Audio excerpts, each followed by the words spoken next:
Happy Good Friday, everyone. This is Pastor Ben, and just wanted to record another one of these videos for you.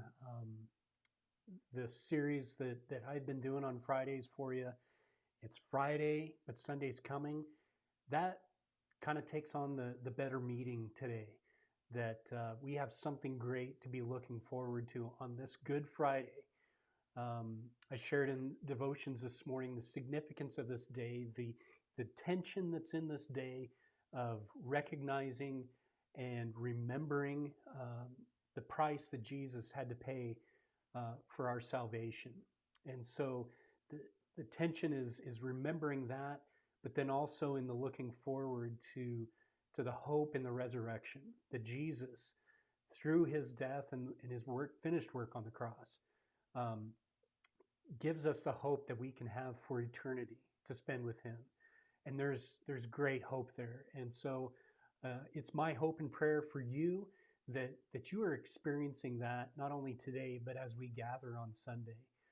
These are significant days. These are times when this is a very big deal for the believer. And so I just want to encourage you to really lean into these things, um, these events that are taking place, and what's happening during this time. And so this afternoon, as you are watching this, or whenever you happen to be watching it, was kind of debating what to really share. And as always, I try to give you a couple of announcements, and maybe I'll start there, and then give you an idea of where we're heading on Sunday. So this Sunday, it will be a little bit different. There will be a Spanish church service, but it's going to start a little bit later. They're going to start at 10 o'clock, so that at 9:30 we're going to have breakfast together. And it's a bit informal. We want you to come. You don't have to come right at 9:30, but come as soon as you can. And it's just a time instead of our normal Sunday school hour. It's a time of fellowship. It's a time to be together. It's a time to celebrate Resurrection Sunday. And so we invite you to come beginning at 9:30 at the fellowship hall. We're going to have all kinds of different breakfast items for you, and coffee and juice and all of that kind of thing. So make plans to attend that beginning at 9:30. Spanish Church will then sneak off at about 10 o'clock, and they will have a short service themselves. And then our service will begin at 10:45. And so this Sunday, again, is going to be a little bit different.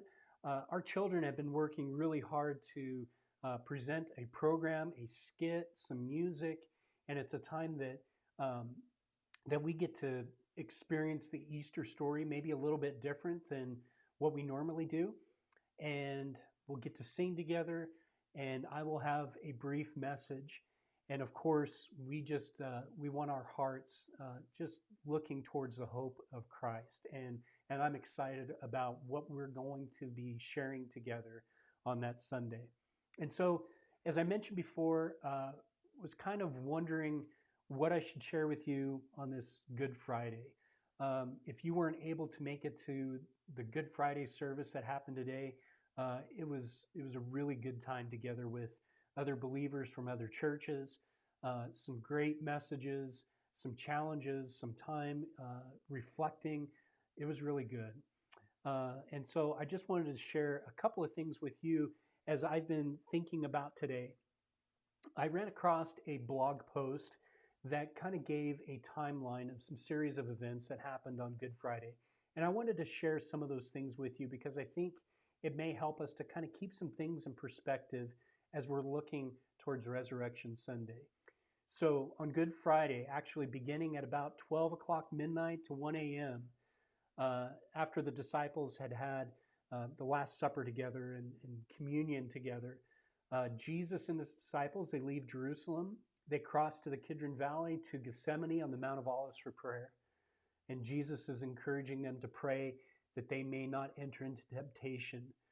Jesus is praying fervently and realizing that his arrest and crucifixion are imminent.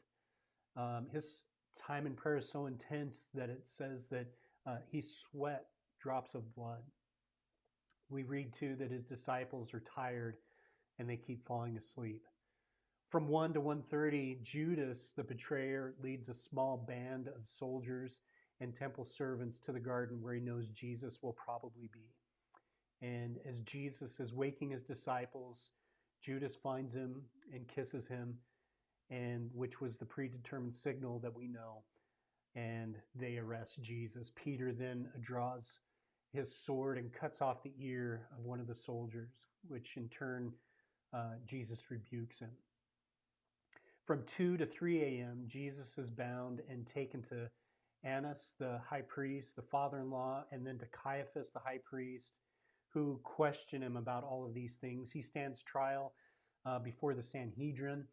Meanwhile, Peter, we see, is following at a distance and denies knowing that he knew Jesus, and we know the story of Peter then. From 4 to 5 a.m., Jesus is taken from Caiaphas to the Roman governor, which was Pilate.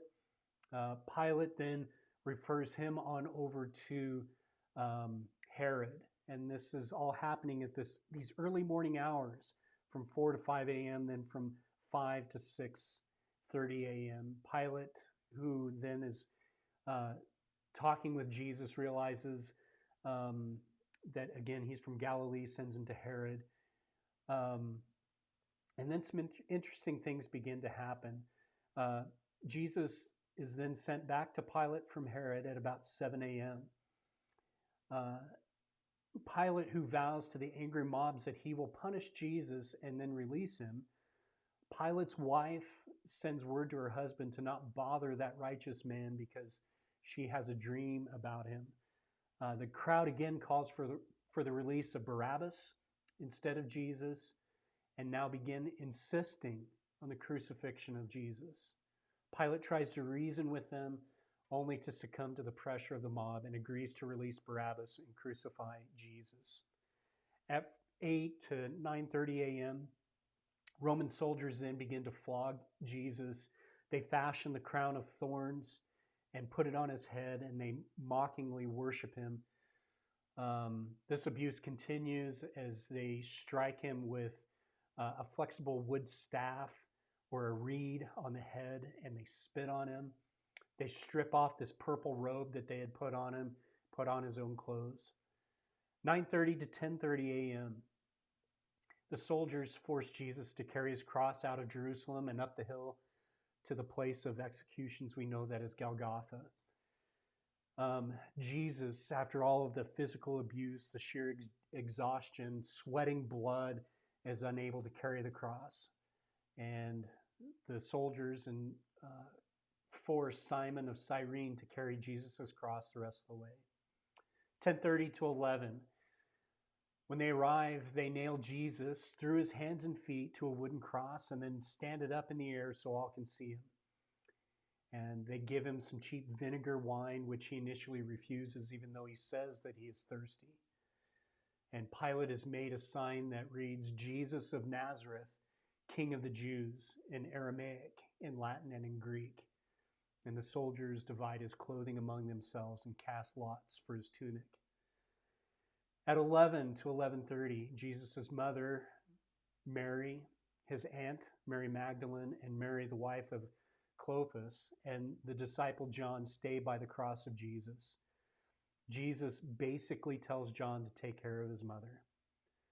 Noon to 3, darkness begins to cover the land. There is no sunlight, it says, and the earth shakes and the rocks split open. At 3 o'clock, Jesus says, "It is finished. And Father, into your hands I commit my spirit."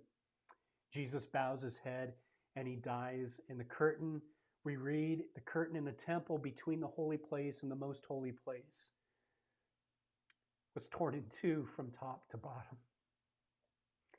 As Jesus dies, a Roman centurion overseeing the crucifixion says this, "Certainly this man was innocent, and truly this man was the Son of God."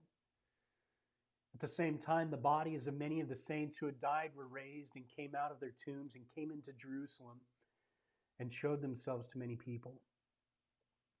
From 3 to 3:30, the two people crucified on either side of Jesus have their legs broke to speed up the process of death. but Jesus' side is pierced. 3:30 to 5:30. Joseph of Arimathea, some scholars believe, who had been secretly following Jesus to this point, asked Pilate for permission to take the body of Jesus. He prepares him for burial and places Jesus' body in a tomb that was in the garden near the place of Jesus' crucifixion. We now hit sunset. The great Sabbath begins. Jewish culture, it begins on sunset of Friday and ends on Sunday. Jesus, the Savior of the world, has died. It's Friday, but Sunday's coming. And I really want you, I want myself to really understand the greatness of these moments. When it seems that all hope is lost, it's really when true hope begins. This hope and the power of the gospel is coming to life. And on Sunday, we're going to explore that. The reality of the cross, the hopelessness, the shame, all of that carries with it, to the hope and the promise of the resurrection. So I hope you'll make plans to join us this Sunday. If you have never experienced this hope of Jesus, the promise of Jesus, Sunday would be a great day for you to see and experience that. So it's my prayer that you would come. If you can't make it to breakfast that begins at 9:30, our service begins at 10:45. Bring a friend, bring your family.